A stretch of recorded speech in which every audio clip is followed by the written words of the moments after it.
তো আমরা একটা এন্ট্রি পাইছি, এখান থেকে সিম্পল লজিকে আমরা ডাউনের জন্য একটা এন্ট্রি করে দিলাম। তো এই ট্রেডটার লজিক হচ্ছে আমাদের যে লেভেল আছে ট্রেডের, ওই লেভেলে একটা রেড হ্যামাল লেভেল আছে। তো প্রিভিয়াস মার্কেট ব্যাকটেস করে এটা দেখলাম যে রেড হ্যামাল লেভেল থেকে রেডি আসতেছে, তার জন্যই ট্রেড নেওয়া। তো দেখা যাক যে ক্যান্ডেল কী করে। ক্যান্ডেলের বাইং প্রেশার তো অনেক দেখাচ্ছে, তো দেখা যাক যে রানিং ক্যান্ডেল কী করে, আমাদের লেভেলের নিচে ক্লোজিং দেয় না লেভেলের ওপরে। আর আমাদের আজকে হচ্ছে ডে 20, অর্থাৎ আমরা 20 দিন চ্যালেঞ্জ কমপ্লিট করে ফেলছি অলরেডি। অর্থাৎ আজকে নিয়ে আমাদের 20 দিন চ্যালেঞ্জ কমপ্লিট হয়ে যাচ্ছে, আর 10 দিন আছে আমাদের চ্যালেঞ্জ কমপ্লিট হওয়ার। ওকে, এটা আমাদের লস দিয়ে দিছে আবারও মার্কেট।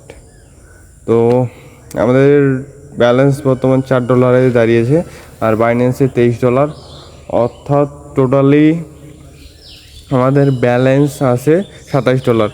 অর্থাৎ 20 দিনে আমরা আমাদের ক্যাপিটালের 10% লুজ করছি।